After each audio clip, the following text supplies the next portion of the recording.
As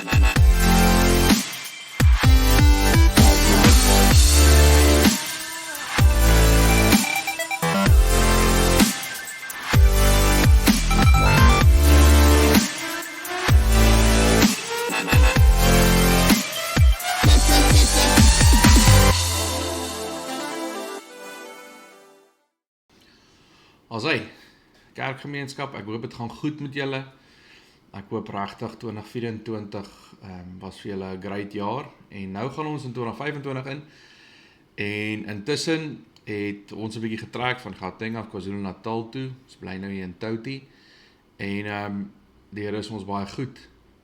Ek het regtig met die genade van die Here het ons hier uitgekom en 'n ding wat nog heeltyd op my hart druk is, wat gaan die kerkgemeenskap doen? Wat beteken dit? Nou, ek dink in 'n ideale wêreld wil jy altyd hê, begin 'n YouTube kanaal en dan soos 3 dae later het jy soos 5 miljoen mense wat aan jou lippe hang en obviously is dit nie die realiteit nie en ek dink die ander ding is ook die kanaal is baie gefokus op preke en dit gaan nog steeds wees, elke nou en dan gaan ek 'n preek daarop uitsaai. Maar wat ek graag dink wat hier moet gebeur is temas waarmee ons onsself werklik te doen mee kry elke dag. En die eerste tema wat vir my baie na in die hart lê, 'n tema wat ek regtig voel die Heilige Gees op my druk, is die tema van man wees. Nou, dit is nie 'n tema waar ons vir mekaar gaan sê, ek ry 2.2 liter, ry jy 3.2 liter of wat ook al nie. Ons gaan ook nie mekaar se tire sizes vergelyk nie. Dit gaan nie oor gym of muscles of bankrekening of enigiets is dit nie. Ons gaan fokus op dit wat die Here vir ons gee deur sy skrif. En dit is altyd die uitgangspunt en sal altyd die uitgangspunt wees van die kerkgemeenskap. So, hier is net 'n kort inleiding om vir julle te sê wat ons wil doen. En dan ook wil ek vra vir voortbring. Bid vir ons, bid vir my asseblief met hierdie kerkgemeenskap, sodat ons werklik rigting kan kry, en sodat ons mense kan toerus, en veral nou in hierdie tyd dat ons fokus op mans, dat ons mans kan toerus, paas kan toerus, selfs oupas en wie ook al die kanaal kyk. Ek is 'n normale mens, ek is 'n predikant, ek is 'n normale mens, ek het al baie foute gemaak, ek sal seker ook nog baie foute maak in die toekoms. En ek glo met my hele hart dat die Here het my geseën met 'n gawe om sy woorde kan verstaan. Ek glo enige predikant of pastoor het dit maak seker nou obviously ook saak, jy weet, die onderrig of kwaliteit van onderrig wat jy ontvang het. Maar dit is ook belangrik om dit te deel met die wêreld. En mense doen dit nie net van 'n preekstoel af nie. Ons het hierdie wonderlike manier wat die Here vir ons gegee het. So, kom ons begin. En die eerste ding wat na my toe opkom, eerste teksgedeelte is Efesiërs 5. Nou julle moet my verskoon want ek gaan so slukkies vat. Is Coke. A few moments later. En hierdie teksgedeelte Efesiërs 5 gaan oor die man en die vrou. Ek het dit al baie gebruik. Die huweliksbevestigings. En dalk is jy op 'n plek en ek gaan baie myself gebruik as reference. Ek is getroud, ek het 3 kinders. My oudste kind is nou 9 en dan die middel een is 6 en dan die jongste enetjie is nou 3. Ek en my vrou is nou met die genade van die Here amper 12 jaar getroud. So ons is nog nie baie lank getroud nie, maar ons het al 'n paar goeters deurgegaan en alles van die ongemaklikste tot die gemaklikste sal ons bespreek hierso. En ek voel regtig dit is deel van goed wat ons oor moet praat. So, kom ons begin net met die man en die vrou. As jy nog nie getroud is nie, asseblief, maar nou nie sê, ja, hierdie plek is nie vir my nie. Luister net, want dit moet jou ook voorberei vir dit wat kom. Die man en die vrou, Efesiërs 5. Ek het my Bybel hier. Ek lees uit die 83 vertaling. As jy 'n ander vertaling vir jou het, great stuff, dude. Hou hom daar. Moet hom asseblief nie, hierdie is 83. Ek lees uit die 83 vertaling, maar ek gaan terug na die Grieks toe en ek gaan ondersoek woorde en ek sal dit hier op my rekenaar ook oophou en dan kan ons dit saam doen. So hier is net 'n inleiding, ons kyk na Efesiërs 5, die man en vrou, daar staan, wees uit eerbied vir Christus aan mekaar onderdanig, so eerstens aan mekaar onderdanig is soos 'n vloekwoord deesdae, maar anyway, vrouens wees aan julle mans onderdanig, net soos julle aan die Here onderdanig is. Die man is die hoof van die vrou, soos Christus die hoof van die kerk is. Christus is ook die verlosser van die liggaam, sy kerk. Soos die kerk aan Christus onderdanig is, moet die vrouens in alles aan hulle mans onderdanig wees. Sommige mense like dit om daar te stop. Vir al die mans, ons is skuldig, want ons hou daarvan om te dink, maar ons vrouens moet onderdanig wees aan ons, en that's that, dis die gesprek, einde daarvan. As ons so sê, dan nou weet so, dis so.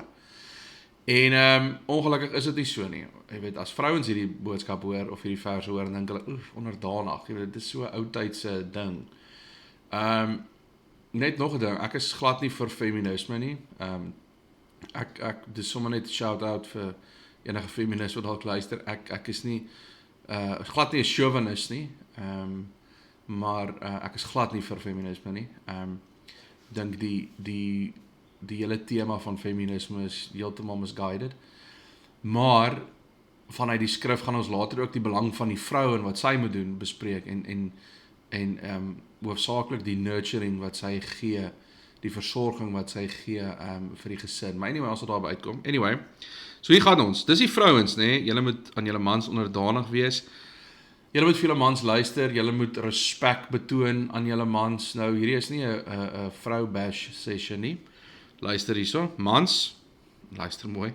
Julle moet julle vrouens lief hê soos wat Christus die kerk lief gehad het en sy lewe daarvoor afgelê het. So vrouens, julle dink julle dit moeilik as julle hoor jy moet onderdanig wees of julle moet onderdanig wees aan julle mans. Inteendeel kry ons ook daai opdrag, wees onderdanig. Maar mans, ons kry nog ene.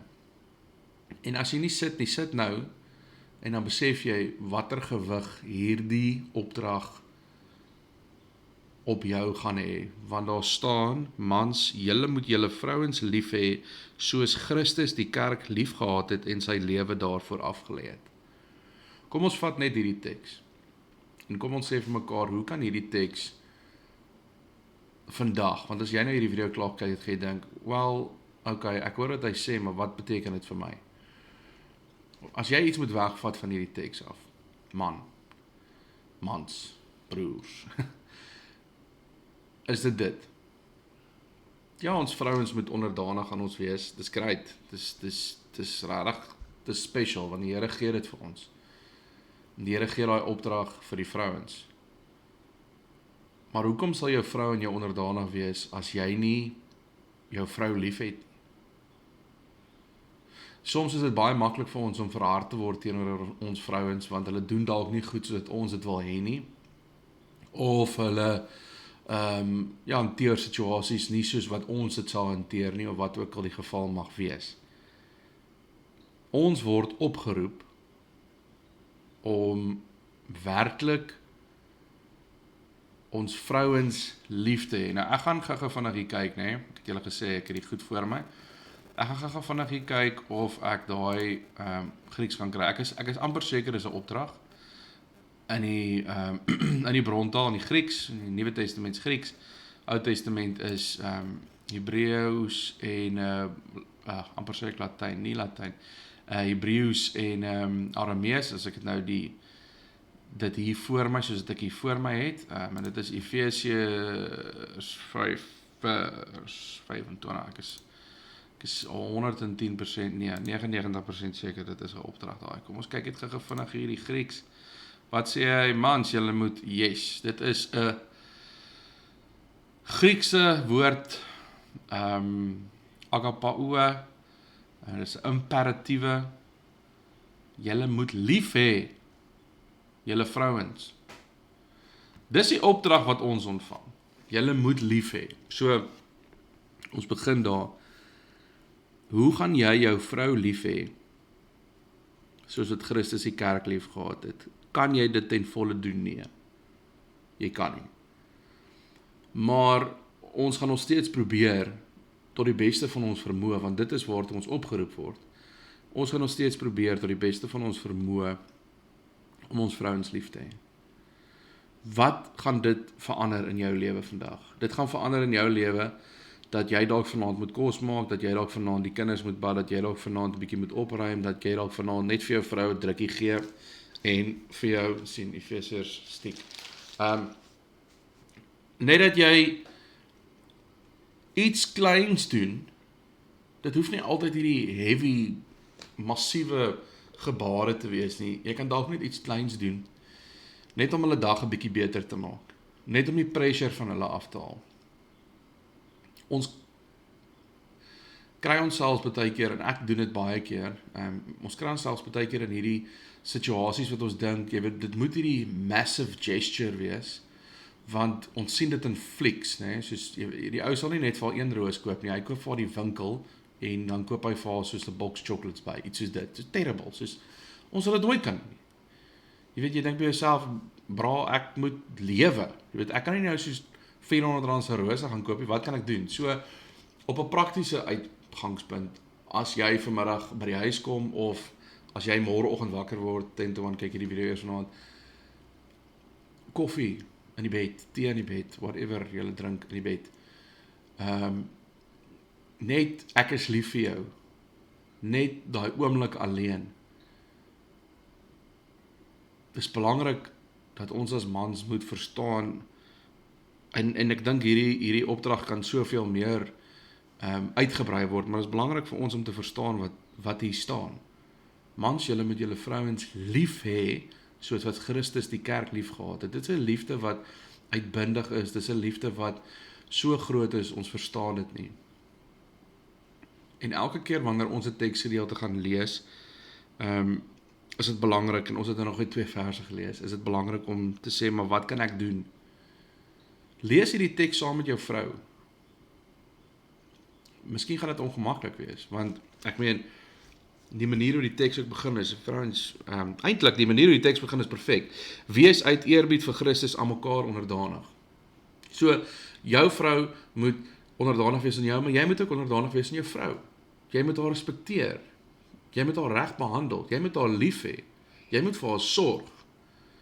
En dan saam met die onderdanigheid kom dan nou hierdie massive opdrag van jy moet, man, jou vrou lief hê soos dit Christus die kerk lief gehad het. Onthou hierdie woorde en kyk wat jy kan doen, kyk wat jy kan verander.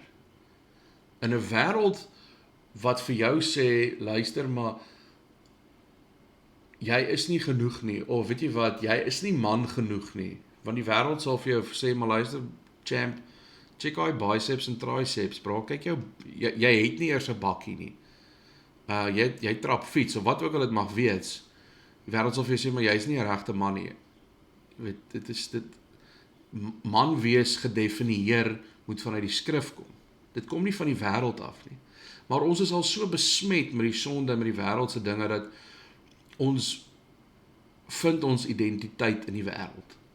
En as mans en vrouens kan ons dit nie doen nie.